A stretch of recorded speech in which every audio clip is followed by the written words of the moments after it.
بسم الله الرحمن الرحيم.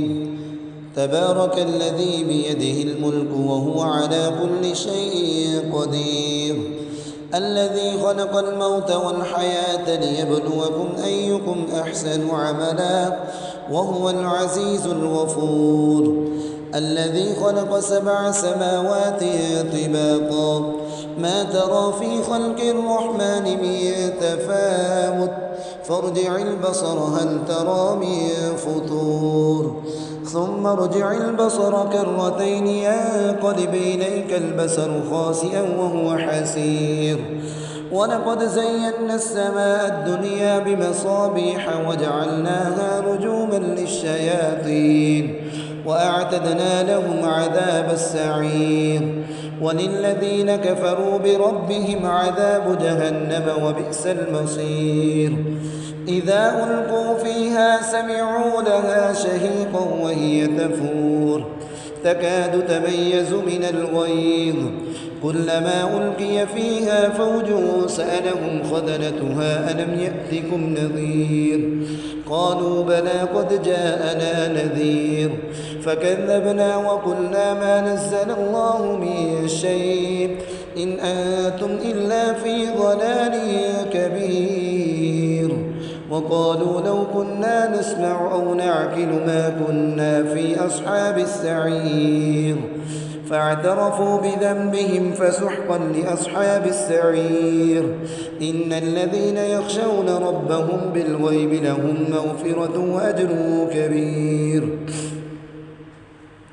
وأسروا قولكم أو اجهروا به إنه عليم بذات الصدور ألا يعلم من خلق وهو اللطيف الخبير. هو الذي جعل لكم الأرض ذلولا فامشوا في مناكبها وكلوا من رزقه وإليه النشور. أأمنتم من في السماء أن يخسف بكم الأرض فإذا هي تمور أم أمنتم من في السماء أن يرسل عليكم حاصبا فستعلمون كيف نذير. ولقد كذب الذين من قبلهم فكيف كان نكير. أولم يروا إلى الطير فوقهم صافات ويقبضن ما يمسكهن إلا الرحمن إنه بكل شيء بصير. أمن هذا الذي هو جود لكم ينصركم من دون الرحمن إن الكافرون إلا في غرور. أمن هذا الذي يرزقكم إن أمسك رزقه بل لجوا في عتو ونفور. أفمن يمشي مكبا على وجهه أهدى أم من يمشي سويا على صراط مستقيم. قل هو الذي أنشأكم وجعل لكم السمع والأبصار والأفئدة قليلا ما تشكرون. قل هو الذي ذرأكم في الأرض وإليه تحشرون. ويقولون متى هذا الوعد إن كنتم صادقين. قل إنما العلم عند الله وإنما أنا نذير مبين. فلما رأوه زلفة سيئت وجوه الذين كفروا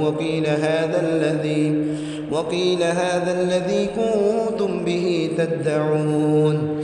قل أرأيتم إن أهلكني الله ومن معي أو رحمنا فمن يجير الكافرين من عذاب أليم.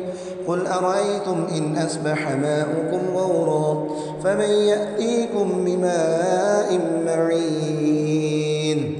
صدق الله العظيم.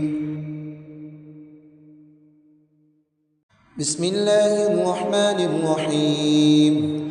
تبارك الذي بيده الملك وهو على كل شيء قدير، الذي خلق الموت والحياة ليبلوكم أيكم أحسن عملا وهو العزيز الغفور، الذي خلق 7 سماوات طباقا ما ترى في خلق الرحمن من تفاوت فارجع البصر هل ترى من فطور ثم ارجع البصر كرتين ينقلب إليك البصر خاسئا وهو حسير. ولقد زينا السماء الدنيا بمصابيح وجعلناها رجوما للشياطين وأعتدنا لهم عذاب السعير وللذين كفروا بربهم عذاب جهنم وبئس المصير إذا ألقوا فيها سمعوا لها شهيقا وهي تفور تكاد تميز من الغيظ كلما ألقي فيها فوج سألهم خزنتها ألم يأتكم نذير قالوا بلى قد جاءنا نذير فكذبنا وقلنا ما نزل الله من شيء إن أنتم إلا في ضلال كبير وقالوا لو كنا نسمع أو نعقل ما كنا في أصحاب السعير فاعترفوا بذنبهم فسحقا لأصحاب السعير إن الذين يخشون ربهم بالغيب لهم مغفرة وأجر كبير وأسروا قولكم أو اجهروا به إنه عليم بذات الصدور ألا يعلم من خلق وهو اللطيف الخبير هو الذي